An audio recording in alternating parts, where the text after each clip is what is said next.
sanatad sa paugnat sa kusog, ug sanatad sa musika, usa ang siyensya sa mga dakong na-contribute sa mga Pilipino ngadto sa tibuok kalibutan. Usa na niini ang mga research nga gihimo sa Cebuano scientist nga si Dr. Adrian Ibanez. Ang iyang mga kalampusan naghatag kanatog dungog ug pasigarbo isip mga Pilipino. Karong buntaga ato siya makauban ug sayra nato ang iyang istorya sa kalampusan dinhi lang sa GMA Regional TV Live. Usa siya sa mga gipasidunggan nga scientist sa tibuok kalibutan, gumikan sa iyang na-contribute sa siyensya. Siya ang Vice President for Research and Development sa Cebu Technological University Main Campus. We have this morning Dr. Adrian Ibanez. Mayong buntag, Dr. Adrian Ibanez, ug welcome din sa GMA Regional TV Live. Good morning.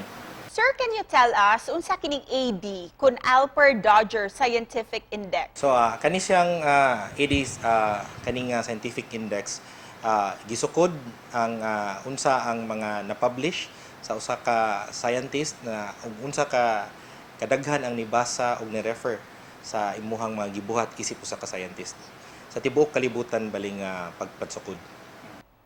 Sa 74 ka mga scientist, 3 ka mga Cebuano ang naapil. Lakip na niini, ikaw ug ang imong asawa. What can you say about this, sir?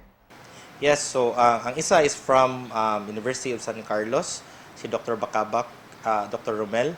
And then my wife also, Rochelle Ibanez, ranked also number 42. So our research is more of public health and zoonotic concerns nga maoning mga sakit nga makuha gikan sa mananap nga pwede makaapekto og mga tao.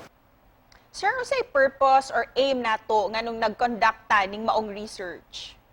Kaning amo ang paghimo sa research, di lang ni sa among professional development kung isip pod pagtabang sa among isig ka tawo nga hinaot nga among research makahatag gyud og tabang sa science ug impact bali sa ato ang nasod. And sir, kanusa pod ninyo ni gisugdan ning maong research ninyo? Sa amo ang research, we started around 2012. Kami nag-graduate man mi sa Japan, kaming duha. Dito nagsugod ang amo ang mga research.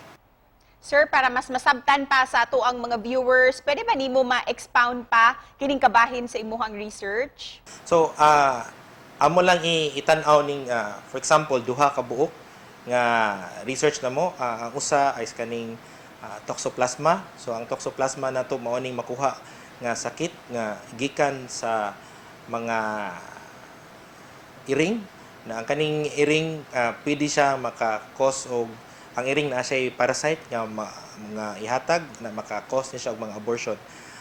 Uban pod namong study kay mga sakit nga gikan sa iro nga pwede pod siya maka-cause pod og sakit sa mga tawo.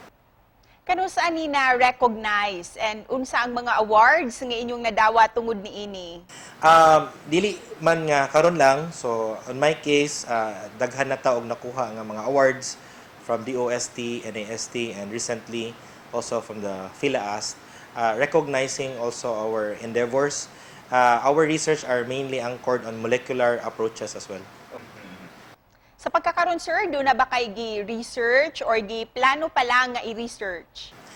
Karon ang among gitanaw na diri sa Bantayan Island ug ubang lugar pa sa LGU sa pag-awhag ug pagtabang sa pagpalambo sa laing mga lugar sama sa climate change ug mga negosyo pod sa atong mga kaubanan.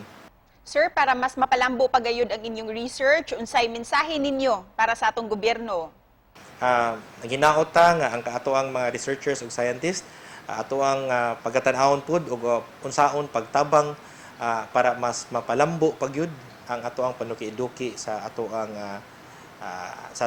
nasod.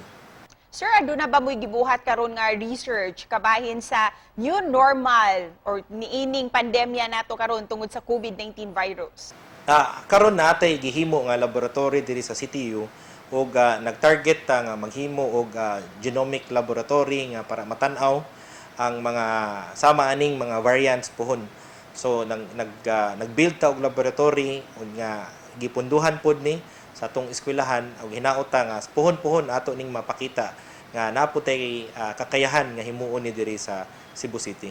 Dagan kayong salamat, Dr. Adrian Ibanez, and once again, congratulations kaninyo, sir.